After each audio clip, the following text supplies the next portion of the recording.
നിത്യമുപാസ്മകേ സപതിന കുർവന്തമീ മംഗളം.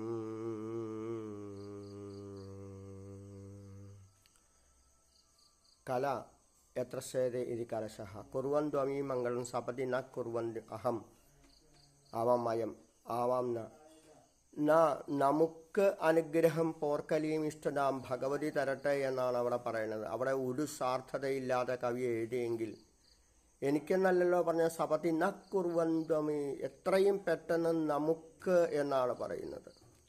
അപ്പം നിരന്തരമായ ഉപാസന അത് എന്തായാലും കലയായാലും പൂജയായാലും ഏത് കർമ്മങ്ങളായാലും കർമ്മങ്ങളായി ബന്ധപ്പെട്ട എന്തായാലും ഇനി ജ്ഞാനമാർഗമായാലും ഏത് മാർഗമായാലും നിരന്തരമായ ഉപാസനയിലൂടെ മുന്നോട്ട് പോകുമ്പോൾ അത് തിരുവാതിരയായാലും കഥകളി ആയാലും കൊട്ടായാലും പൂജയായാലും ഡാൻസ് ആയാലും ക്ലാസിക്കൽ ഡാൻസ് എന്നാണ് പറയുക. അപ്പോൾ ഏത് പാഠകമായാലും എന്തായാലും ക്ഷേത്രവുമായി ബന്ധപ്പെട്ട ഭാരത സംസ്കാരവുമായി ബന്ധപ്പെട്ട എന്ത് തന്നെയായാലും നമുക്കറിയാം കർണാടകയിലൊക്കെ ധാരാളം, തമിഴ്നാട്ടിലൊക്കെ നമ്മളെക്കാളും കൂടുതൽ രീതിയിലുള്ള നൃത്തരൂപങ്ങളുണ്ട്. അപ്പോൾ ആ നൃത്തരൂപങ്ങളിലൂടെ ഉപാസിക്കുമ്പോൾ എന്തിനെപ്പറ്റി ചിന്തിക്കുന്നുവോ അതായിത്തീരും.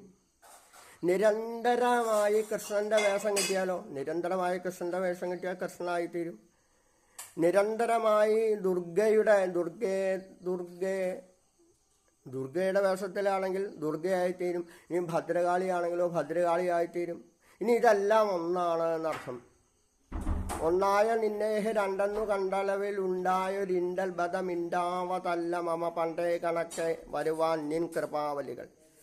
അപ്പം നിരന്തരമായ രീതിയിൽ ഉപാസിച്ചോളൂ, കൊട്ടുപാസിച്ചോളൂ, ശ്ലോകങ്ങൾ ഉപാസിച്ചോളൂ, ഇനി ആയുർവേദത്തെ ഉപാസിച്ചോളൂ, ധന്വന്തരമൂർത്തിയെ സ്നേഹിച്ചോളൂ. അപ്പം ഏതായാലും എന്തായാലും നിരന്തരമായി എന്തിനെ പറ്റി ചിന്തിച്ചിരിക്കുന്നു അതായിത്തീരും. ഒരു പുഴു ഒരു പ്യൂപ്പയിൽ ഇരുന്നു കൊണ്ട് പറന്നു നടക്കുന്നതായ ഒരു ചിത്രശലഭത്തിൻ്റെ ഭംഗിയും സ്വാതന്ത്ര്യം കണ്ട് നിരന്തരമായ നാമജപത്തിലൂടെ ഈശ്വര എനിക്കും ഇതുപോലെ പറക്കാൻ സാധിക്കണം, അതിന് ഇന്നുവരെ ഒരു ശാസ്ത്രീയമായ കാരണം കണ്ടെത്താൻ സാധിച്ചിട്ടില്ല. കാരണം എങ്ങനെ ഒരു പുഴു ചിത്രശലഭ, അതിൻ്റെ ബീജം വേറെയല്ലേ. അപ്പം നിരന്തരമായി ചിന്തിച്ചുകൊണ്ട് ചിത്രശലഭമായി തീരണം എന്ന് ചിന്തിച്ച് കഴിയുമ്പോൾ എന്തായിത്തീരുന്നു, ആ പുഴു പൂപ്പ പൊട്ടി വരുമ്പോഴത്തേക്കും ചിറകുകൾ വെച്ച് ചിത്രശലഭമായി തീരുന്നു. ലോകത്തെ മുഴുവൻ സ്നേഹിക്കാൻ ഓരോരോ പൂവിൻ്റെയും ഓരോരോ പൂവിൽ ചെന്നുകൊണ്ട് ആ പൂവിൽ നിന്നും അതിൻ്റെ തേൻ നുകർന്നുകൊണ്ട് പിന്നെ അതിൻ്റെ പൂമ്പൊടികൾ ലോകത്തെ മുഴുവൻ എത്തിച്ചിട്ട് അതിൻ്റെ വിത്തുകൾ പാകിതാ വീണ്ടും മരങ്ങളായി വൃക്ഷങ്ങളായി വരുമ്പോൾ നമുക്കറിയാം. അപ്പോൾ എന്ത് തന്നെയായാലും അപ്പോൾ ഏത് രീതിയിലാണോ, അപ്പോൾ ഇനിയിപ്പോൾ കഥകളിലെ കൂടെ ആയാലോ, ഇനി മാസികകളുടെ ധാരാളം മാസികകളുണ്ട്, ടി വിയിൽ സീരിയലുകളുണ്ട്, അതുപോലെ തന്നെ സിനിമകളുണ്ട്, അതുപോലെ തന്നെ ഇൻസ്റ്റാഗ്രാമും ഫേസ്ബുക്ക്, അതിനകത്തൊക്കെ ധാരാളം കഥകളുണ്ട്, ടെൻഷൻ അടിപ്പിക്കുന്ന കഥകൾ.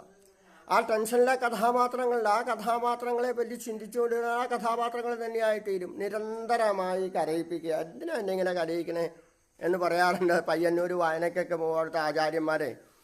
അപ്പോൾ കരഞ്ഞ് പിഴിഞ്ഞുള്ള കഥാപാത്രങ്ങൾ വേണോ, എപ്പോഴും സന്തോഷത്തോടു ഇരിക്കുന്ന കഥാപാത്രങ്ങളായി തീരണോ എന്ന് നമ്മൾ തീരുമാനിക്കുക. അപ്പോൾ വളരെ അടുത്ത ഈ മൺമറഞ്ഞു പോയ കലാകാരന്മാർ ധാരാളമുണ്ട്. അവരുടെയൊക്കെ പിന്നാടി വരുന്നതായ ഒരു ചരിത്രം എന്നെ തിരുവനന്തപുരത്ത് അട്ടംകുളക്കര സ്കൂളിൽ പഠിപ്പിച്ചതായ മാഷ്, നെല്ലിയോട് മാഷ്, അദ്ദേഹത്തിൻ്റെ ഒരു വേദിയിൽ കഥകളി കാണാൻ ചെന്നു. അപ്പോൾ അതിശക്തമായ മേളം നടക്കുന്നു, അവിടെ പന്തം കത്തിക്കുന്നു, അങ്ങനെ വരുന്നു ഇങ്ങനെ വരുന്നു. അപ്പോൾ ആ അണിയറയിൽ നിന്ന് പുറത്തിറങ്ങിയ സമയത്ത് ഹിരണ്യകശിപുവിന് വേഷം കെട്ടിയ ആളും രണ്ടുപേരും കൂടെ അങ്ങോട്ടും കൂടെ അലറുന്നു. ഇദ്ദേഹം അവിടെ നിന്ന് ജപിച്ച് എഴുന്നേറ്റ് അലറിയ സമയത്ത്, പന്തം കത്തിച്ച സമയത്ത് ഇദ്ദേഹത്തിനെ അവിടെ ഹിരണ്യകശിപുവിൻ്റെ വേഷം കെട്ടിയാൽ ആദ്യം നമസ്കരിച്ചു. കഥകളിയുടെ ചരിത്രത്തിൽ അങ്ങനെ ഉണ്ടായിട്ടില്ല. അപ്പോൾ ചോദിച്ചു എന്താ സംഭവിച്ചത് അവിടെ? അപ്പോൾ പറഞ്ഞു അങ്ങയുടെ നാമജപവും അങ്ങയുടെ ഉപാസനയും മൂലം അങ്ങ് നരസിംഹമൂർത്തിയായി മാറി. ഞങ്ങളുടെ പാരമ്പര്യം അനുസരിച്ച് നരസിംഹമൂർത്തിയാണ് ഞങ്ങളുടെ ഭരദേവത. അപ്പോൾ അവിടെ ആ കിരീടത്തോട് നമസ്കരിച്ചു. പക്ഷേ സ്റ്റേജിലേക്ക് വന്നില്ല. അപ്പോൾ ഞങ്ങൾ കുറച്ച് പേര് മാത്രമേ അത് കണ്ടുള്ളൂ. അപ്പോൾ ഞങ്ങൾക്ക് ഞെട്ടിപ്പോയി ആദ്യമായിട്ട് ഇങ്ങനെ ഒരു രംഗം കാണുന്നത്. അപ്പോൾ കഥകളിയൊക്കെ കഴിഞ്ഞ് രണ്ടുപേരും അണിയറയിൽ വന്നപ്പോൾ ഞങ്ങൾ ചോദിച്ചു, എന്താണ് ഇങ്ങനെ ഒരു രംഗത്തിന് കാരണം? അണിയറയിൽ നിന്ന് പുറത്തിറങ്ങിയപ്പോൾ അപ്പോൾ അദ്ദേഹം പറഞ്ഞ വാക്കിതാണ്, ഞങ്ങളുടെ ഭരദേവത നരസിംഹമൂർത്തിയാണ്. അപ്പോൾ ആ പ്രത്യക്ഷ രൂപത്തിലുള്ള ആ നരസിംഹമൂർത്തിയെ നമസ്കരിച്ചു. അപ്പോൾ ഇവിടെ മോക്ഷമാണ് നൽകുന്നത്, ഒരു ദുഷ്ടന്മാരെയും കൊല്ലുന്നില്ല. അപ്പം മോക്ഷപ്രദാകമായ രൂപത്തിലേക്ക് കേശീത കംസപ്രഹിതയും ഭാഗവത്തിലൂടെ പോയ ധാരാളം കഥാപാത്രങ്ങളെ വായുവായി വന്നു, അതായി വന്നു, ശകടമായി വന്നു, ഇതായി വന്നു, പൂതനയായിട്ട് വന്നു എന്നൊക്കെ പറയുന്ന ഇതൊക്കെ എവിടുത്തെ കഥാപാത്രങ്ങളാണ്? പുരാണങ്ങളിലെ സ്കിൻഡ് നൽകിയെന്ന് മാത്രമേ ഉള്ളൂ. ഈ കഥാപാത്രങ്ങളൊക്കെ നമ്മളൊക്കെ തന്നെയാണ്. അത് ഭാഗവതത്തിലൂടെ പോകുമ്പോൾ നമുക്ക് കൃത്യമായിട്ട് അറിയാം. ഈ കാണുന്നതായ ഭാഗവതത്തിലൂടെ പറയുന്ന ദേശങ്ങൾ മുഴുവൻ നമ്മുടെ ബുദ്ധിയിൽ തെളിഞ്ഞു വരും അവിടെ. അപ്പം പൂതനത്വം അല്ലെങ്കിൽ കാട്ടാളത്വം അല്ലെങ്കിൽ എന്തിത്വങ്ങളായാലും അവസാനം മനുഷ്യത്വം, മുമുക്ഷത്വം, മഹാപുരുഷ സംശ്രയം. അപ്പം മനുഷ്യത്വം ഉണ്ടാവട്ടെ, മുമുക്ഷത്വം ഉണ്ടാവട്ടെ, മഹാപുരുഷന്മാരായി സജ്ജനങ്ങളായിട്ടുള്ള സംസർഗം ഉണ്ടാവട്ടെ. അപ്പോൾ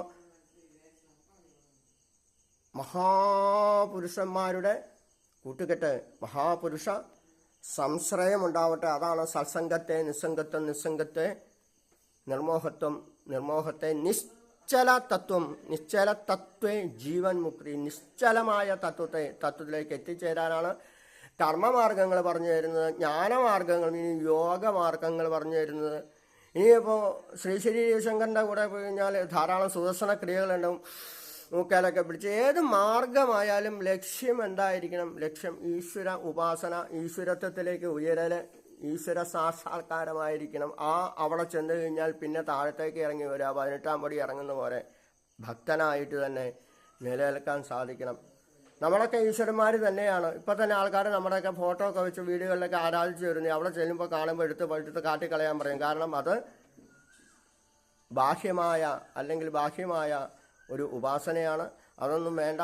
ഭക്തനായിട്ട് തന്നെ മാടശ്ശേരി നീലകണ്ഠൻ നമ്പൂതിരി, അദ്ദേഹത്തിന് കൂടെ ധാരാളം ആനയ്ക്കുമുണ്ട്. അദ്ദേഹം സന്യാസം സ്വീകരിക്കുന്നു.